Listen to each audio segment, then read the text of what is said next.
तुम्हीही ॲसिडिटीसाठी रोज मेडिसिन तर घेताय, पण तरी देखील आपले आंबट ढेकर असेल किंवा छातीमध्ये होणारी जळजळ असेल किंवा एक प्रकारचा डिस्कम्फर्ट आहे तो थांबत नाहीये. तर केवळ मेडिसिन घेऊनच ॲसिडिटी बरी होत नसते. तर त्यासाठी काही कॉमन चुका आपल्याकडनं घडत असतात.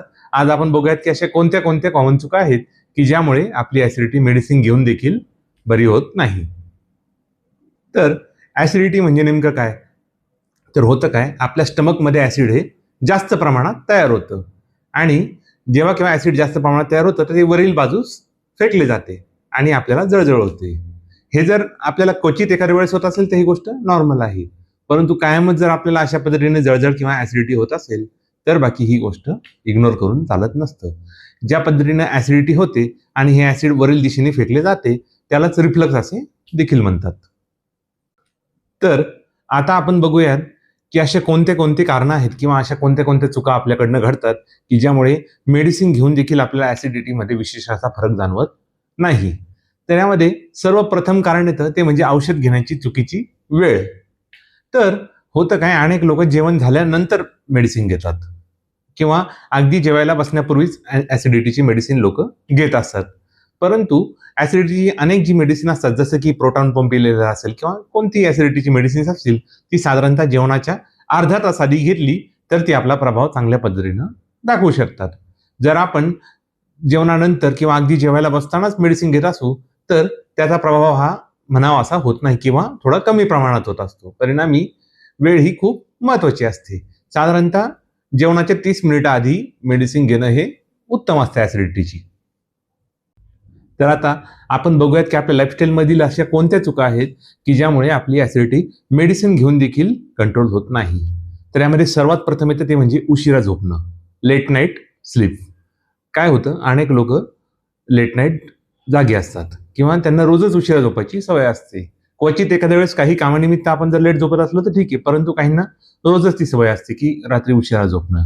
त्यासोबतच दुसरी सवय अशी असते ती म्हणजे बिलकुलही व्यायाम न करणं. व्यायामाचा जर अभाव असेल तरी देखील आपल्याला ॲसिडिटी ही कंट्रोलमध्ये येत नाही असे दिसू शकते. तसेच पुढचे कारण आहे ते म्हणजे आपली जेवणाची वेळ ठराविक नसणं. खूप लोक ठराविक वेळेत किंवा रोजच्या ठरलेल्या वेळेत जेवत नाही. कधी ते सकाळी जेवतील तर कधी दुपारी जेवतील किंवा कधी खूप उशिरा जेवतात, नाही का? तर याचा देखील परिणाम आपल्याला अशा स्वरूपात दिसू शकतो की आपण मेडिसिन घेत असून देखील आपली ॲसिडिटी बरी होत नाहीये. पुढचं कारण आहे ॲसिडिटी वाढवण्यामध्ये ते म्हणजे आपला चुकीच्या पद्धतीचा आहार. खूप जास्त प्रमाणात चहा किंवा कॉफी पिणे असेल किंवा खूप तेलकट आणि तिखट किंवा तळलेले पदार्थ आपण जर खात असू तरी देखील आपली ॲसिडिटी ही वाढण्याचे महत्त्वाचे कारण हे ठरू शकते. आणि त्यासोबतच खूप साऱ्या लोकांना उपाशी पोटी चहा घेण्याची सवय असते रिकाम्या पोटी, तर ते देखील ॲसिडिटी वाढवण्याचे एक महत्त्वाचे कारण ठरू शकते. तसेच काही लोक वारंवार अँटासिड घेत राहतात. तर होतं काय, तुम्ही जर वारंवार अँटासिड घेत असाल तर ॲसिडिटीचं रूट कॉज जे आहे ते सॉल्व्ह होत नाही.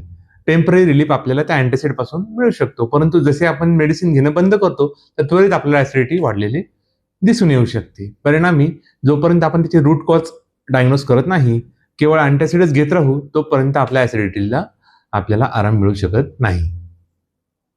अनेकदा ॲसिडिटीचे कारण हे इतर आजार असते. जसं असेल की आपल्याला अल्सरचा त्रास असेल किंवा आपल्याला एच पायलोरी इन्फेक्शन झालेलं असेल किंवा गॅस्ट्रायटिस झालेला असेल तर त्याच्या परिणामस्वरूप देखील आपल्याला कायमस्वरूपी ॲसिडिटी असू शकते.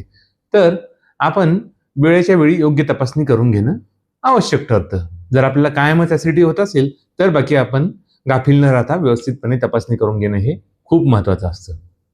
जर आपल्याला ॲसिडिटी सोबत पुढील लक्षणं असतील तर बाकी आपण योग्य पद्धतीनं मेडिकल ट्रीटमेंट किंवा मेडिकल डायग्नोसिस घेणं आवश्यक ठरतं.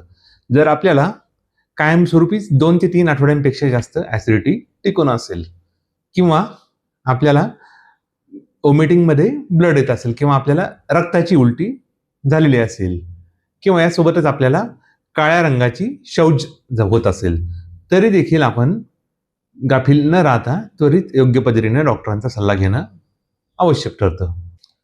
तसेच ॲसिडिटी सोबत जर आपलं वजन देखील झपाट्याने कमी होऊ लागलं असेल तर बाकी आपण डॉक्टरांचा सल्ला घेणं हे आवश्यक असतं. आता आपण बघूयात की आपण ॲसिडिटी कंट्रोल करण्यासाठी आपल्या परीनं काय काय करू शकतो. तर यासाठी सर्वात प्रथम गोष्ट आहे ती म्हणजे आपल्या जेवणाची वेळ ही फिक्स असावी.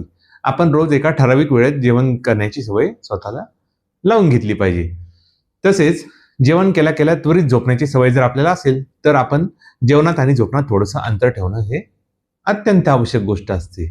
तसेच त्यासोबतच आपण जेवणानंतर कमीत कमी थोडं तरी व्यायाम किंवा चालणं अत्यंत आवश्यक गोष्ट असते. जेवल्या जेवल्या लगेच झोपणे हे देखील एक ॲसिडिटी वाढण्याचे महत्त्वाचे कारण ठरू शकते.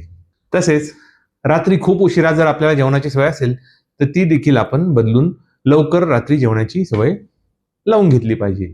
त्यासोबतच आपल्याला जर खूप सारा स्ट्रेस असेल तर आपण स्ट्रेस मॅनेजमेंट देखील चांगल्या पद्धतीनं करायचं शिकलं पाहिजे.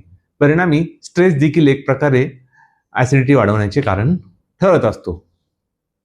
तसेच चहा आणि कॉफीचे प्रमाण हे कमी करणे. आपण जर खूप जास्त प्रमाणात चहा कॉफी घेत असू तर ते देखील आपली ॲसिडिटी वाढण्याचे एक महत्त्वाचे कारण असते. परिणामी आपण चहा आणि कॉफीचं प्रमाण कमी करणं हे देखील तेवढीच महत्त्वाची गोष्ट असते. केवळ मेडिसिनवर अवलंबून राहून ॲसिडिटी पूर्णपणे बरी होत नसते. त्यासाठी आपल्याला आपल्या लाईफस्टाईलमध्ये अनेक चेंजेस देखील करावे लागतात आणि लाईफस्टाईल चेंजेस सोबतच आपल्या जेवणाची वेळ असेल किंवा अनेक पद्धतीत आपल्याला बदल हा करावा लागत असतो. केवळ मेडिसिन घेऊन आपल्याला टेम्पररी रिलीफ एक प्रकारे येत असतो. तर तुम्हालाही जर खूप सारी ॲसिडिटी होत असेल तर त्यासोबत आपण त्याची रूट कॉज शोधून त्यानुसार लाईफस्टाईल चेंजेस हे केले पाहिजे. केवळ मेडिसिन घेऊन टेम्पररी रिलीफ घेण्यापेक्षा रूट कॉज शोधून त्यावर केलेली ट्रीटमेंट कधीही लाभदायक आणि टिकाऊ स्वरूपाची असते. जर तुम्हाला हा व्हिडिओ उपयुक्त वाटला असेल तर तुमच्या मित्रांना शेअर करा आणि चॅनलला सबस्क्राईब करायला विसरू नका. इथून पुढे देखील आपल्याला हेल्थविषयी असेच व्हिडिओ येत राहतील.